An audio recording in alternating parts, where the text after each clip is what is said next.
vamos dando o pontapé de saída, até porque isto, estar assim em silêncio a moderar uma coisa é estranho. Portanto, vou arrancando devagar, outra vez vou reiterar os agradecimentos. Obrigado ao Grupo de Coordenação do Núcleo de Lisboa pelo convite, é um gosto estar cá. Obrigado também, vou aproveitando para agradecer ao Bernardo em nome do grupo também a disponibilidade para estar aqui connosco a falar um bocadinho mais sobre o programa e entrar um bocadinho mais em detalhe. Acho que é uma oportunidade ótima para percebermos um bocadinho melhor o programa político, não só o documento que foi aprovado, que uns terão lido com mais detalhe do que outros, mas que o que importa é que foi um momento importante e marcante da vida recente do partido.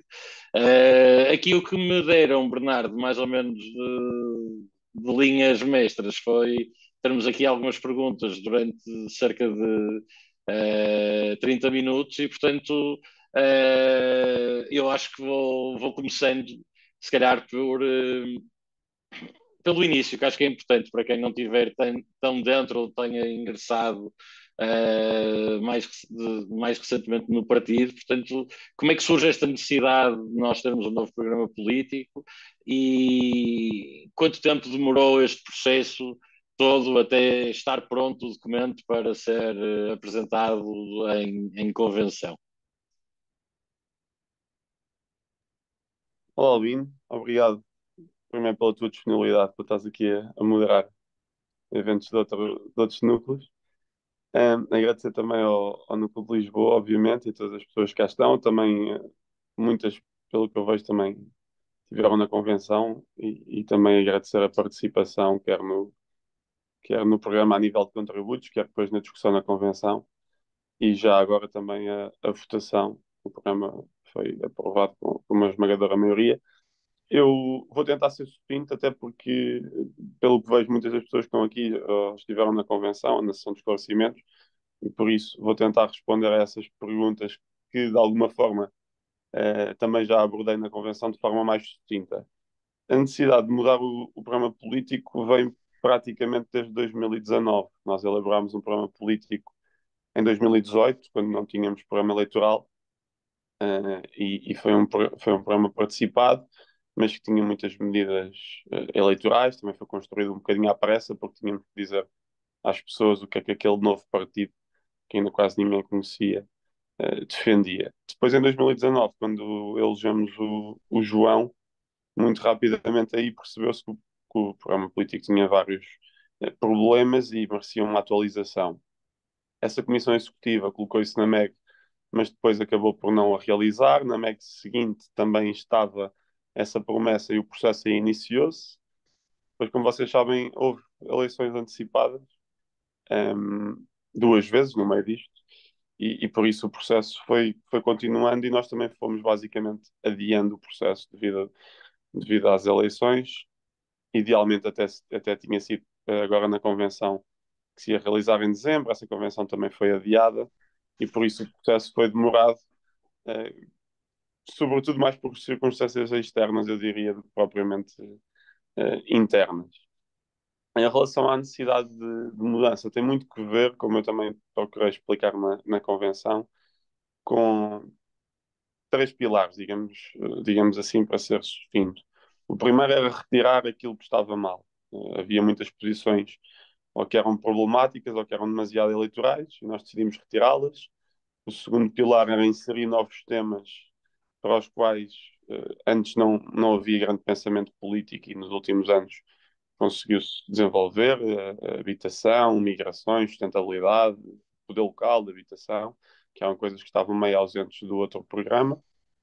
E uma terceira parte, solidificar pensamento onde nós já o tínhamos, mas agora de uma forma mais estruturada. E este programa político tem 25 pontos, enquanto o outro tinha 14, porque agora também, obviamente, passado quase 6 anos do outro programa político, já temos pensamento muito, muito mais estruturado.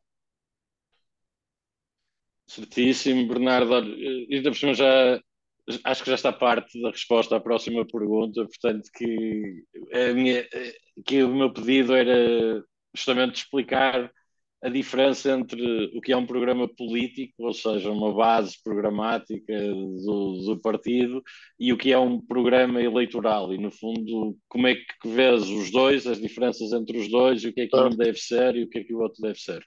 certo. Eu depois naquela sessão de esclarecimentos que fizemos também percebi que, quer dizer, havia muita gente que não sabia a diferença e nem só isso, havia muitos próprios membros que vieram falar comigo que nem sabiam que nós tínhamos um programa político. E nesse sentido também do que estás a dizer, o programa político é um pouco a nossa base ideológica, digamos assim, não é eleitoral, é um documento que tem um conjunto de princípios e posições políticas de base e depois nós construímos as posições, as medidas eleitorais em cima dessas posições políticas.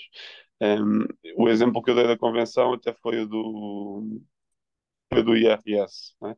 Nós podemos dizer no programa político que achamos que as pessoas merecem os frutos do seu trabalho, que a tributação sobre a remuneração deve ser baixa e simples, e depois em cada programa eleitoral, cada Comissão Executiva e cada Conselho Nacional, a seu tempo e a cada eleição, definem se querem um IRS com uma taxa, com duas taxas, com três taxas, se querem uma que seja 15 ou que seja 28, ou se querem algo totalmente diferente, mas dentro deste princípio de simplicidade e de redução fiscal. E foi também um bocadinho isso que tentámos fazer.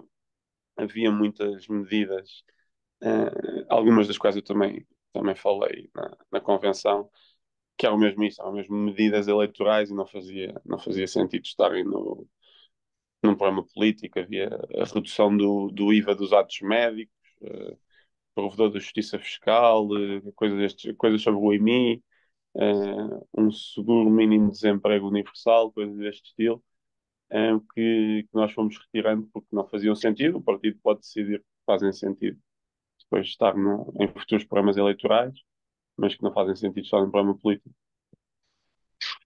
Certo, daí a importância de aprovar o programa na nossa reunião magna, também porque vai além do mandato quase de uma comissão executiva, acaba por ser uma base que depois permite a cada comissão executiva definir o seu raio de ação num esqueleto, digamos, ideológico, que seria o programa político, até porque tem que estar independente do que vamos levando a eleições, até porque a conjuntura vai mudando. Portanto, aprofundar um bocadinho isto aqui na tua visão, qual é a importância do programa político do partido para o partido e Uhum. também para a imagem que o partido passa para quem o está a ver de fora. Ou seja, nós que estamos aqui envolvidos temos uma leitura sobre o programa político, mas qual é a importância também deste, Certo, certo. deste documento e, sobretudo, da questão de ter sido praticamente aprovado por unanimidade, ou seja, em termos ideológicos, unificar aqui um bocadinho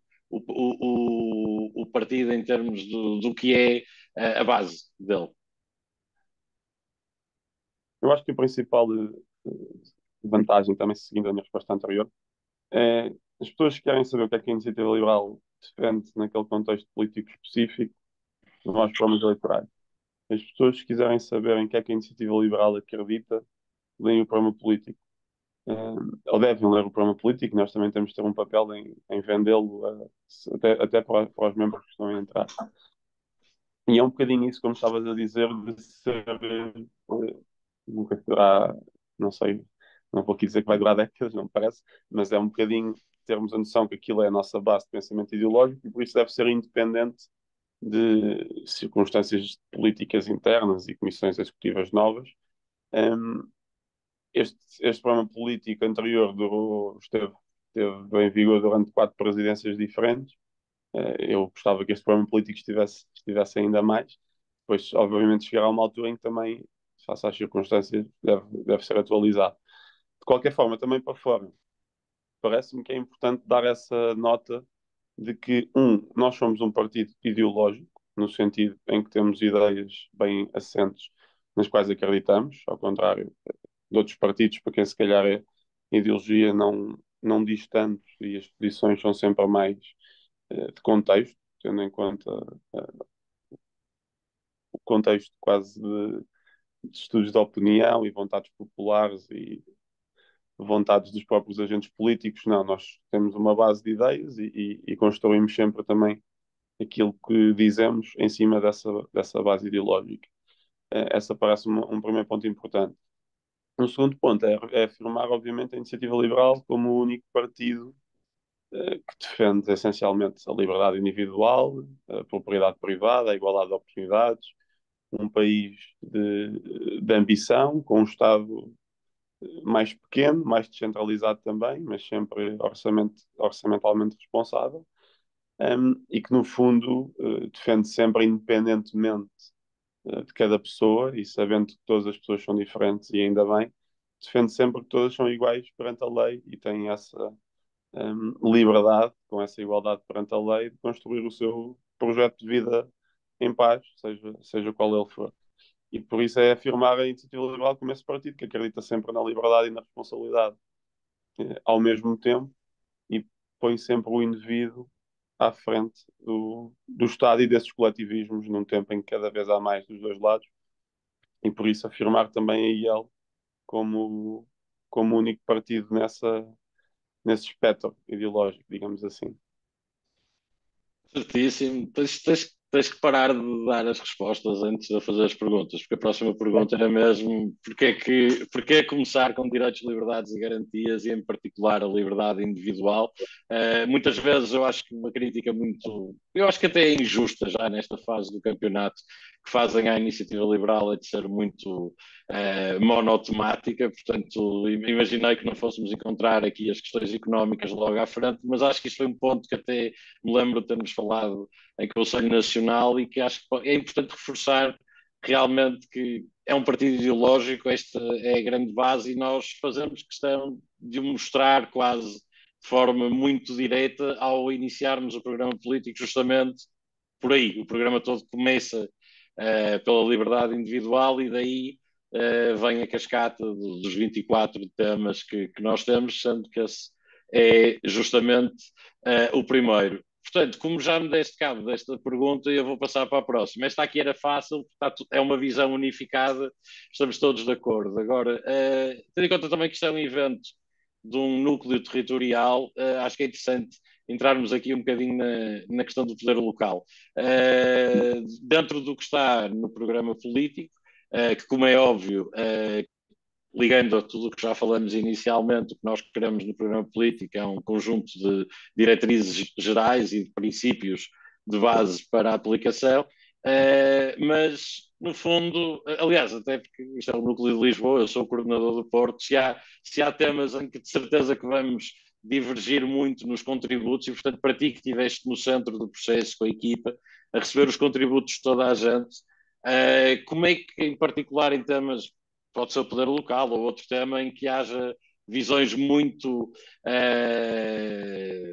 distantes dentro do partido, mas que devemos salvaguardar, como é que foi essa gestão, e sobretudo aqui também entrar um bocadinho na forma, no sentido para percebermos o trabalho também que está por trás de criar uma base, receber os contributos todos, como é que nós tratamos estes contributos e depois filtramos isto para entregar uma base consensual que achamos que representa bem a generalidade. Sim, eu acho que provavelmente não há melhor exemplo do que esse que deste do poder local, não é? Em termos de divisões de opiniões. Há pessoas que acham que a iniciativa liberal deve defender a regionalização, há pessoas que são totalmente contra a regionalização, e neste caso específico o que se procurou foi, por um lado, omitir a problemática da regionalização, não assumir uma posição sobre isso, no sentido em que não há um consenso no partido, mas assumir uma posição sobre aquilo que nos parece ser consensual. É, uma parte o poder, nós enquanto liberais achamos que o poder deve estar mais próximo das pessoas. Se achamos isso, achamos que deve ser sempre possível devolvido ao indivíduo, às famílias, às comunidades, quando isso não for possível, ao poder local em si. Isso é uma primeira posição política. Depois a segunda posição é que essa descentralização que deve ser feita deve ser acompanhada da própria autonomia ou de alguma autonomia maior do que a atual a nível de receita e de despesa, mas mantendo, obviamente, essa parte de responsabilidade das contas para que não haja duplicação de estruturas, de gastos, etc. Que isso também nos pareceu, independentemente de se querer mais a ele para um lado ou para o outro, pareceu-nos também ser algo consensual desde o início da criação do partido, e por isso, neste caso específico, eh, sendo muito franco, sim, é omitir a regionalização e focar naquilo em que o partido ao longo destes anos também foi defendendo no Parlamento, publicamente também nas várias assembleias municipais do país, e focar nessa parte consensual. De resto, houve outros temas onde também havia opiniões diferentes, mas assim tão. Eu estava a ver se me lembrava agora de um exemplo que fosse tão divisivo como regionalização, mas acho que não encontro. Quer dizer, há um ou outro tema que são mais de causas, como por exemplo, nós no outro programa político tínhamos a parte de. Já não me lembro da expressão correta e preciso verbos, mas devia ser regulamentar a prostituição, ou assim. Também havia muitas pessoas que estavam contra. O que nós fizemos foi manter o princípio, mas mudar um bocadinho a semântica. Basicamente, está escrito neste programa político que cada pessoa tem direito a usufruir do seu corpo, tem direito a trabalhar como quiser, etc. É uma mudança semântica, não é tão direta, mas que nos pareceu que era o mais consensual possível. Mas sim, talvez se me lembrava de um tema tão divisivo quanto a regionalização, mas acho que não. Certo. Até porque também pensando no programa político como algo que se pretende que seja minimamente perene e num tema que é tão volátil e que assume tanta é tão usado como arma de arremesso política, estar a priori a definir também posições em tudo acaba por depois ser, pode até parecer virtuoso no programa, mas depois também joga contra nós na realidade Eu percebo, do dia a dia político. eu percebo o que estás a dizer, mas aqui até acho que é uma daquelas que é suficientemente estrutural para estar num programa político. A questão é que não há Sim, uma sim. posição. Eu ia justamente levar, por exemplo, para a parte por exemplo, da dívida pública, onde nós assumimos claramente uma posição e que até no limite de ir até à Constituição para garantirmos níveis de dívida, ou seja, no fundo, eh, onde, onde há um consenso interno no partido, nós não temos problema em tomar uma posição no programa político, onde não há, reservamos, e é uma questão até de racional e de gestão estratégica de temas e de escolha deles. Um dos pontos que falaste também numa das tuas respostas iniciais, que era a necessidade de nós, enquanto membros da Iniciativa Liberal, também conseguirmos vender o programa político. E aqui eu acho que, do ponto de vista da forma do tratamento e da síntese, nós conseguimos ter um documento que é simples de ler, de organizar, perceber o esqueleto, ou seja, são 24 pontos, como tu disseste, que estão organizados em 6 campos.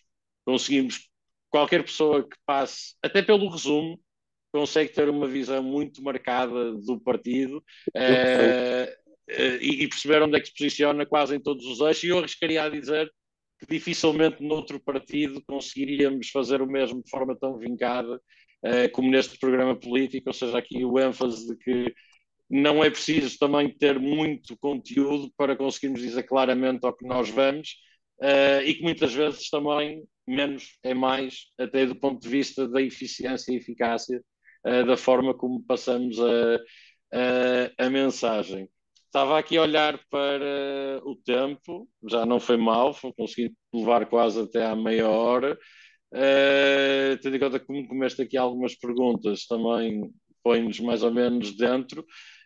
Se todos estiverem de acordo, eu não sei, estou aqui a pensar, não tenho assim mais nenhum tema que gostasse de afunilar e acho que também pode ser interessante para a discussão recolhermos aqui contributos, ou se houver alguma dúvida de alguém ou que tenha estado mais por dentro do processo todo, ou então que esteja só a acompanhar e que ache que tenha alguma dúvida sobre o tema, eu acho que isto é uma ótima oportunidade. O Bernardo coordenou este, este projeto internamente e, portanto, não há melhor pessoa para nos esclarecer sobre isso. Portanto, se calhar abrir a palavra para quem estiver interessado em colocar questões. Agradecendo mais uma vez o convite para estar aqui a moderar, espero não ter amassado demasiado e ter conseguido fazer isto mais ou menos.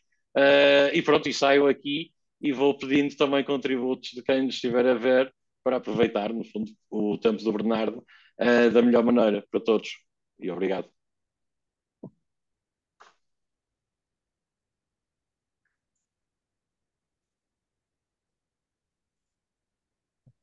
Se ninguém diz nada, não sei se me estão a ouvir. Não estão a escrever no chat também. Sim, eu escrevi no chat. Não sei se. Pelos vistos não me ouvem. Eu estou a ouvir. Não sei se o Ah, ok, não está, ok. mas eu estou a ouvir, Pedro. Pronto, eu estava a questionar em relação ao programa político, isto agora pensando agora para o futuro mais imediato em teoria, isto assumindo que o governo não, entretanto não há eleições, não é? Mas nas autárquicas, em relação ao programa político, se há alguma coisa em particular que tenha sido ou pensada ou que já haja ideia que seja mais relevante, são umas eleições bem diferentes do normal. Normalmente nem todos os pontos se aplicam porque não são relevantes diretamente a nível local. Se há alguma coisa em particular, que fosse de realçar, não sei. A esse nível, ou se ainda Agora não pensaram. estou a. Não, não é tanto isso. Agora vou falar um bocadinho de cabeça também, porque não me lembro, não te consigo agora dizer totalmente de cabeça o que é que está no capítulo do poder local concretamente, se alguma coisa se pode usar especificamente para as autárquicas. Claro que tudo se pode usar no sentido em que, mais uma vez, é a base do nosso pensamento. Se nós num programa político dizemos que somos a favor de uma efetiva descentralização, se achamos que os municípios devem ter maior autonomia, quer ao nível da cobrança de impostos, quer ao nível da despesa, tudo isso pode ser usado na política local como princípio, não é? Se nós dizemos que efetivamente, em algumas relações entre a Assembleia e a Câmara devem ser mudadas, ou na relação entre a Assembleia e os cidadãos, um exemplo muito concreto, que não está no programa político, mais uma vez, mas que quando nós dizemos que deve haver total transparência nas assembleias municipais, etc. Nós não precisamos escrever ali no programa político que achamos que todas as assembleias devem ter transmissão em direto nas reuniões, por exemplo. Mas isso é algo que está num programa eleitoral, mas cujo princípio político vem desde que eu acabei de explicar. Não é? E por isso eu diria que há muita coisa ali que pode ser usada, depois as medidas eleitorais em si, é trabalho de cada núcleo, obviamente uma base comum, como esta medida que eu acabei de dar, que serve para qualquer sítio do país, não é? Como outras servirão. Mas depois, em relação ao trabalho local, eu diria que isto não tem tanto a ver com o programa político em si, que é muito mais quase a posição ideológica que nós temos. Há algumas coisas, agora que eu também estou a falar, que me estou a lembrar, nós, por exemplo, dizemos no programa político que, por exemplo, temáticas como a cultura, como o desporto, como a ação social, que nós achamos que devem estar numa maior. Eu agora não quero citar, porque não vai estar correto, certamente, mas que devem estar mais sob a alçada do poder local do que do Estado Central. Isso, obviamente, é um princípio que qualquer núcleo pode usar, depois tem a ter, se o quiser usar, também ter medidas depois a nível local de cada conselho que correspondam a este princípio. Obrigado.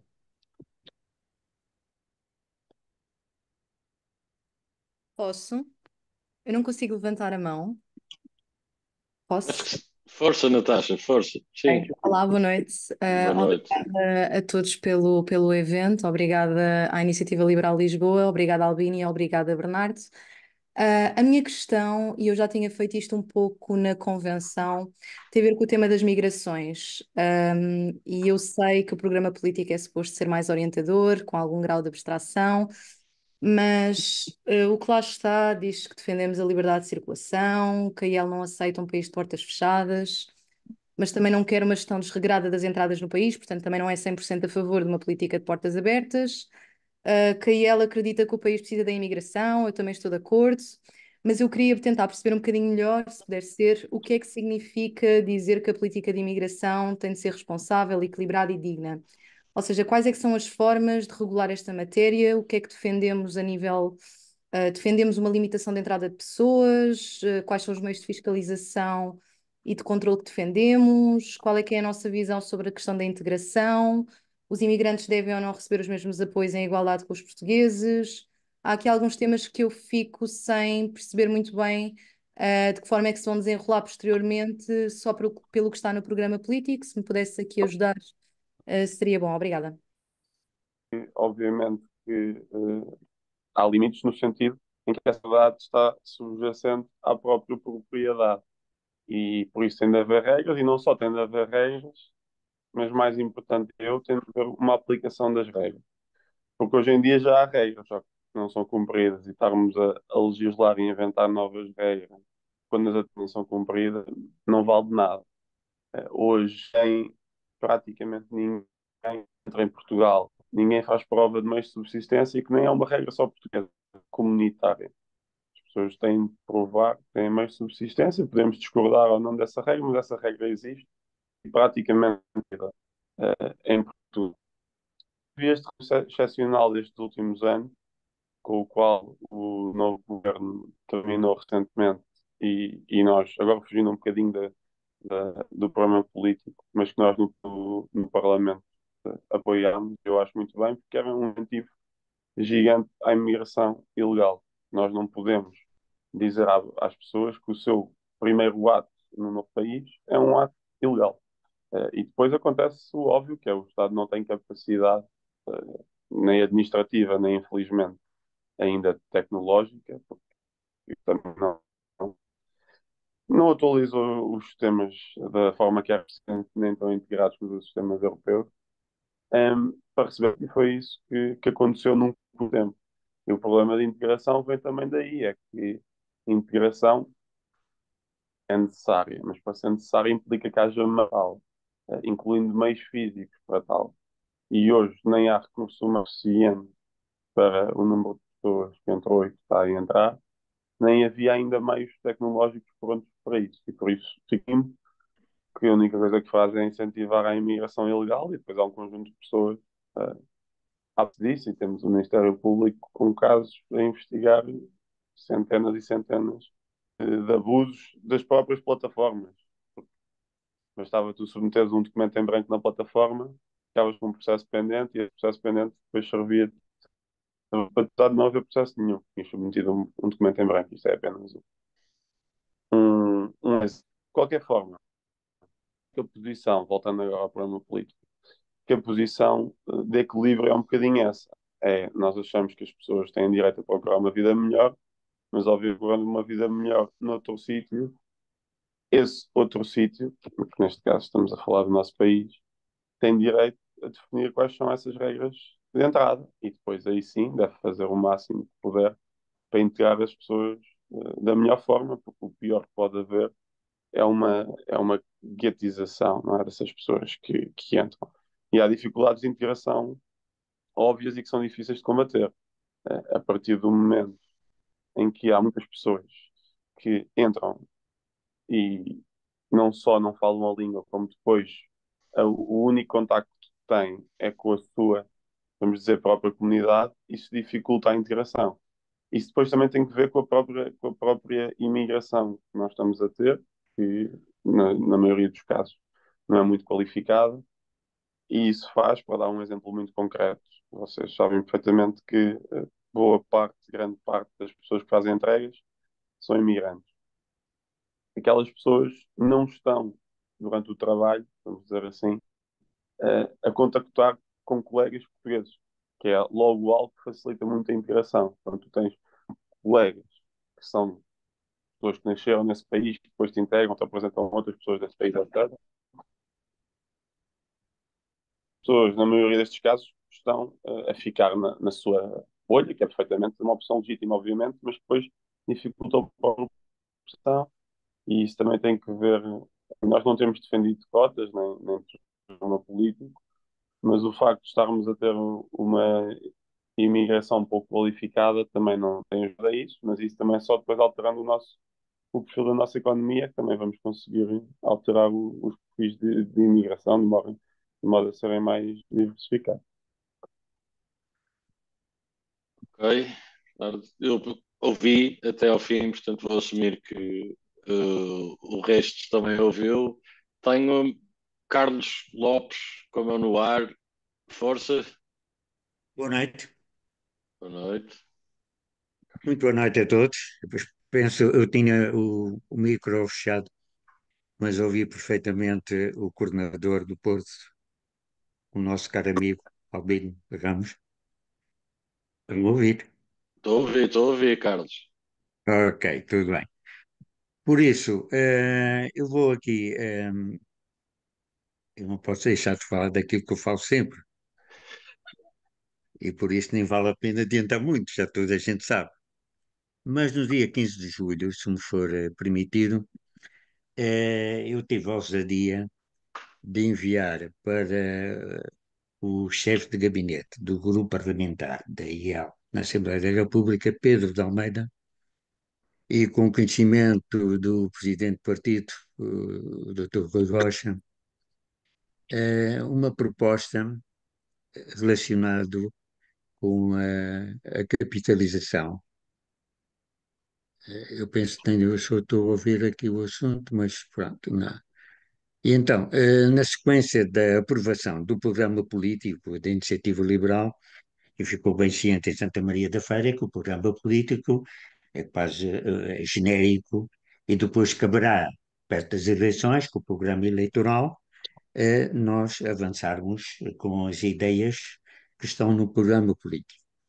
E na sequência da aprovação do programa político da IEL na oitava convenção, e eu abordei aquela questão na página 33 em que é voluntário o regresso de cidadãos com mais de 65 anos, pensionistas ou não, ao mercado de trabalho, e venho a sugerir então uma proposta de lei ao grupo parlamentar da IAL, em que no ponto 1 indico a criação de um fundo de capitalização, designado Poupança Reforma mais 65, privado ou público, para todos os cidadãos maiores de 65 anos que queiram fazer uma poupança mensal mínima de 50 euros e sem limite máximo, num prazo de 12 meses até 120 meses, com pagamento de juros de 12 em 12 meses e com uma taxa de juro que acompanhe o índice de inflação média anual. No ponto 2, este fundo mais 65 permite ao subscritor estar isento de IRS do valor poupado e dos juros correspondentes e que possa ser resgatado ao fim de 6 meses sem qualquer penalização. E no ponto 3 e último, este fundo mais 65 não interfere com a reforma e complementos, nomeadamente este complemento de idosos, que o subscritor já tenha recebido a segurança social ou de outros sistemas existentes. Digamos que isto foi dia 15 de julho, o que é certo, não tive nenhuma resposta, mas também sinceramente, eu gostaria de ter tido uma resposta, nem que fosse a dizer que fiz um grande disparate. Por isso, foi uma ousadia, porque nem fui ver os estatutos. Se um membro, em termos de iniciativa dentro do partido IAL, pode diretamente não colocar ao coordenador do Núcleo do Porto, este, por sua vez, mandar para o Conselho Nacional, por sua vez, vai à Comissão Executiva e, por sua vez, chama alguns deputados, pode ser até o Fernando Blanco, e estudarem o assunto. Mas o que é certo, isto está na página 33, o Fernando lembra-se perfeitamente deste assunto que eu abordei na convenção, e fiquei inspirado. Isto foi uma questão de inspiração. Pronto, eu só queria ter o comentário dele e de todos os outros que achassem que seria interessante ou nada interessante. E desejo uma boa noite e fico a aguardar pelos comentários. Ok. Carlos, obrigado.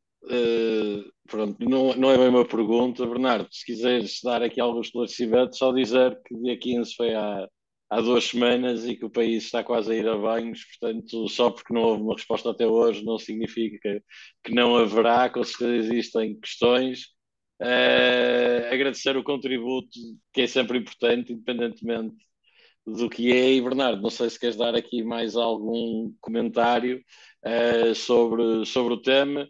Em relação à questão, por acaso, já agora, só para complementar, no programa político, a Iniciativa Liberal claramente defende esse pilar de capitalização, essa mudança, e é um dos temas em que assume uma posição forte na Segurança Social. Não estou a falar nesta questão específica do trabalho voluntário para os 65, e, portanto, um pilar de capitalização, digamos assim, em termos transversais para a Segurança Social, é algo que nós, enquanto partido, temos uma posição muito clara dentro deste assunto específico. Eu, pelo menos, confesso que não estou minimamente informado. Não sei, Bernardo, se queres dar aqui algum insight sobre até como é que achamos que pode ser feito este ingresso e como é que isto poderia ser complementado na vida de quem já está reformado, mas voluntariamente gostaria de voltar à atividade. Muito rapidamente, três coisas. Primeiro é, Carlos, o meu nome é Bernardo, não é Fernando.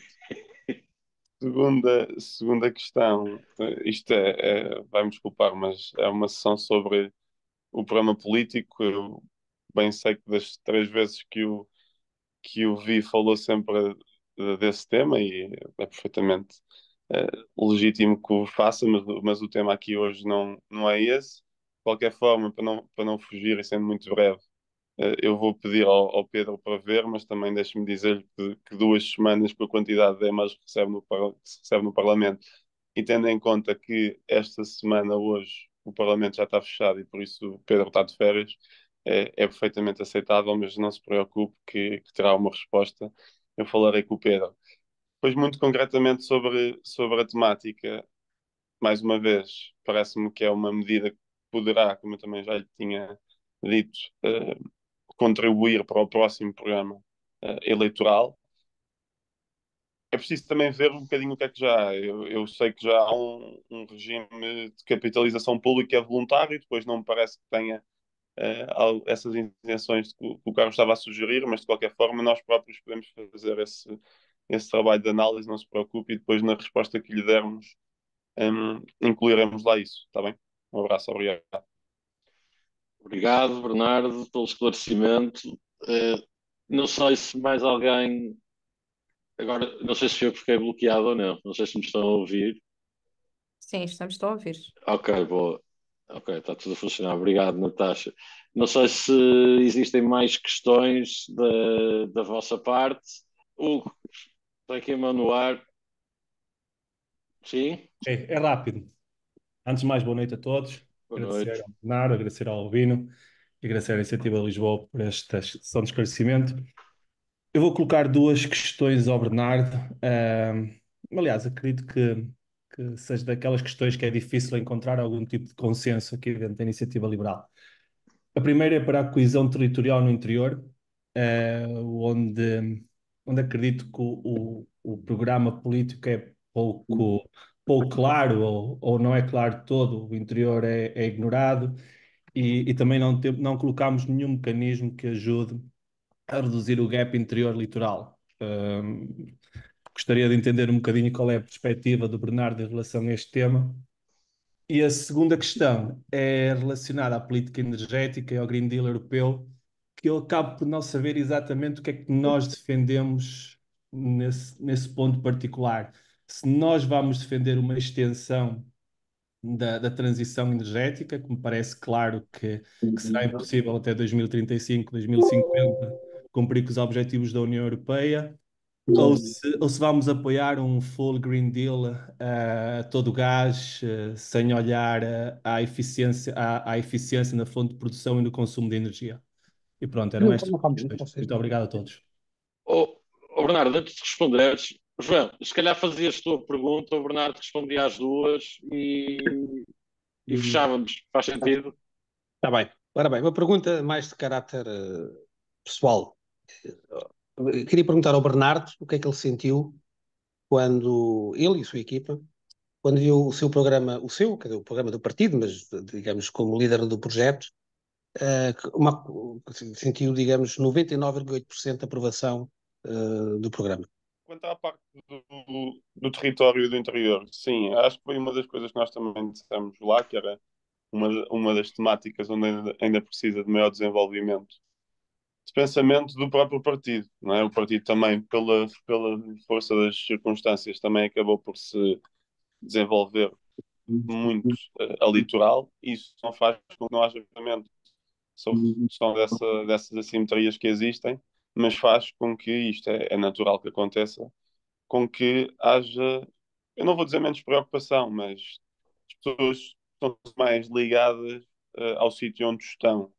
E o partido hoje é um partido bastante do litoral por força das suas próprias estruturas, e basta vocês verem onde é que nós temos mais núcleos e mais membros também para perceberem isso. E por isso eu acho que é uma dor de crescimento e que virá com o próprio tempo, à medida que a iniciativa liberal também se expande para o interior do país, essa também será cada vez mais uma preocupação.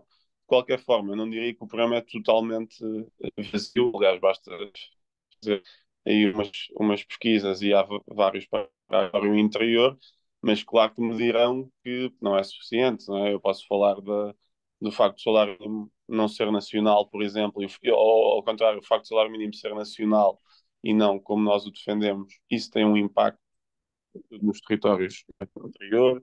Vemos o facto de não haver um investimento, ou não ter havido um investimento ferroviário como nós desejaríamos. Isso prejudica, obviamente, a coesão territorial do país, e por isso eu acho que há vários pontos que estão no plano político e que são sobre o interior. Agora, dou perfeitamente de barato que me digam que ainda não é suficiente, e também disse isso na convenção, que há sensivelmente 2 ou 3 tópicos que estão um pouco desenvolvidos e que devem ser mais desenvolvidos nos próximos anos. Em relação à outra pergunta da sustentabilidade, quer dizer, o Green Deal não parece que nós agora no plano político vamos falar do Green Deal. Nós falamos daquilo que é a visão da iniciativa liberal para a sustentabilidade e para o ambiente, onde reconhecemos que existem alterações climáticas e onde afirmamos que deve haver uma transição sem radicalismos e sem proibicionismos, muito mais assente na tecnologia e na inovação do que propriamente aqui em impor modos de vida, em impor opções tecnológicas, mas não me parece que faça sentido agora estarmos aqui a falar de programas em concreto, porque o que se quer é que o programa político seja, como já o dissemos várias vezes, seja muito maior do que uma circunstância específica. De qualquer forma, acho que no programa eleitoral, acho que no próprio eleitoral, penso que já, agora estou a falar de cabeça, mas acho que já mencionei alguma coisa sobre isso, e no seguinte também fará sentido mencionar, sendo que agora, já dando uma nota também mais pessoal, vamos ter de articular, e também já começámos a fazer, as posições dos dois parlamentos, porque agora a somar ao Parlamento Nacional temos o Parlamento Europeu, onde obviamente se discute muitas. Uh, aliás, nesta temática, a maioria até vem mais do Parlamento Europeu para o Parlamento Nacional do que ao contrário.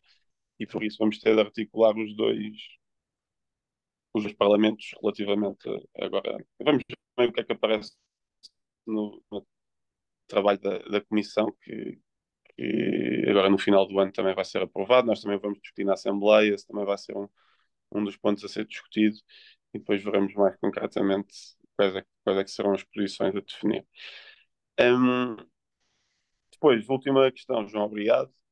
Eu senti bastante orgulho no sentido em que era um processo que já estava demorado, já estava arrastado, não tanto por vontade nossa, mas por vontade das circunstâncias políticas. Nós tivemos 2 eleições intensas de seguida. Aliás, tivemos mais, mas tivemos 2 nacionais, umas legislativas e umas europeias, que deram bastante trabalho. E por isso, quando acabaram as europeias, eu pensei, porra, agora ainda vem o programa político daqui a 3 semanas, já estava mesmo cansado. e por um lado foi muito orgulho por todo o trabalho feito e agradeci bastante, obviamente, quer ao André, quer ao João, porque o trabalho vem também da anterior, ao João, ao Caetano Dias, o trabalho vem também da anterior Comissão Executiva, o António Costa Amaral aí também teve um papel importante. E para além desse orgulho é saber, e eu acho que também disse isto, que foi um processo muito participado. Isso ajuda sempre. Dá-me mais trabalho, muitas vezes, e também implica, agora para terminar, sem querer ser paternalista, até porque eu não tenho idade para isso, mas também implica que haja algum esforço de compreensão do lado de quem dá conta dos riscos. O que é que eu quero dizer com isto? Nós queremos que os documentos sejam participados sempre, agora falando um bocadinho, quase enquanto lado da Comissão. Nós queremos que os documentos sejam participados, mas isso também implica que nem todos os contributos vão ser aceitos, que as pessoas com contributos de orientação diferente, que as pessoas que estão à frente desse processo há de chegar à altura em que vão ter de dizer o contributo A vai, o contributo B não vai, e nós vamos por aqui.